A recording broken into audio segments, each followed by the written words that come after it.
Hello, my name is Sarah Willoughby. I'm the author of the book He's Making Diamonds, Teens' Thoughts on Faith Through Chronic Illness, and the host of the annual Diamonds Conference, which is a free online conference for chronically ill Christians. Our next event is actually coming very soon, so before we get into the video, I want to let you know a little bit about that. It's going to be on June 5th. It's going to be marriage focused, and I'm so excited.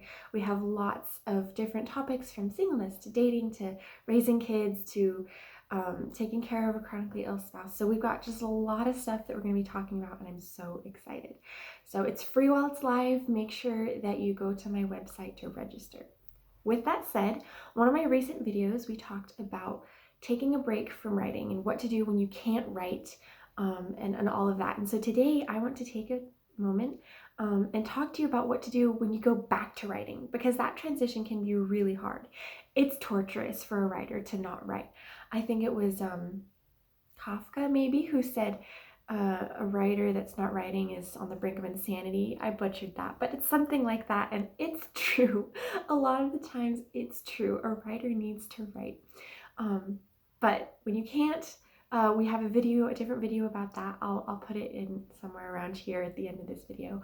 But when you go back to writing, it's a hard transition.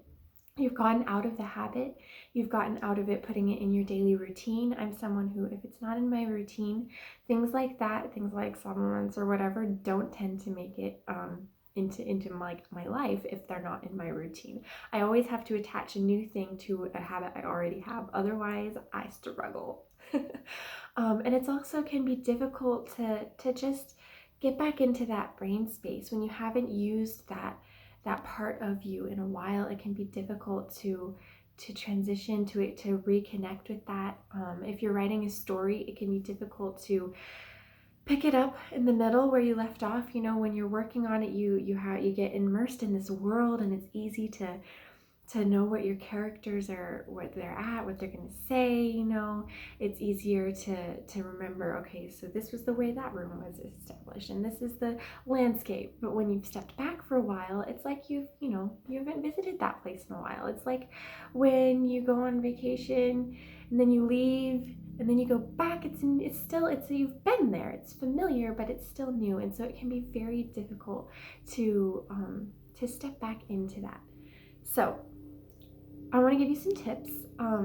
There's lots of ways, a lot of other ways, specifically for fiction writers, that you could Google, that you can, to get back into a world. You know, I've heard that having a candle or a specific ambiance can really help. And that can help for nonfiction writers too. You know, for me, one of my outward, some things that I do when I'm writing is, if I'm writing, I'll always put earbuds in or earphones or something like that, even if I'm not listening to anything, because that's just like a mental sign to me, okay, I'm sitting down to focus and to write. And it's also a sign to my family, to the people around me, that, okay, Sarah's working, she's doing something, she, don't interrupt her, don't try and leave her to herself. But one of the hardest things for me is the mental switch, is the energy switch. And I really want to encourage you to have grace for yourself with that. Take it little bit by little bit. Try and be consistent, but also give yourself grace to get into the habit again. It's as if you took a break from some sport, took a break from running. Well, if you take a break from running for a few weeks or a few months, when you start running again, you're not going to magically be at the same level that you were at when you stopped. And it's the same with writing. If you take a break and you get out of the habit of it, and you haven't built up those muscles to be able to sit there and write for a while, or to be able to create, because creating takes a lot of energy to create those worlds, then it's going to take some effort and some energy and some rebuilding those muscles to get there. So give yourself some grace, and think of it like you would a sport in that way. And so also just experiment. I don't know what the reason is you took a break, but it might mean that your physical or mental health has changed. And that means that your way of processing, your way of creating, your way of writing might have changed as well. My writing process, people keep asking me, what's my writing process? But every time I answer it, I think it's a different answer, because my health, my physical health, my mental health, my life has changed. And so that's okay. So as you go back to writing after a break, keep those things in mind. Give yourself grace. You know, do some outward things to try and help you get into that headspace, or maybe try something new. Experiment with something new. If you're really struggling to get back into it, look up a new prompt. Don't try and go straight back to the project you were working on, or go to a coffee shop. Don't sit in the same place where you haven't been writing for a while, but switch things up a bit.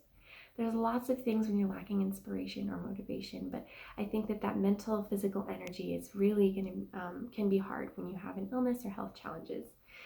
And be gracious with yourself as things change. So with that said, I hope to see you on June 5th. I'm so excited.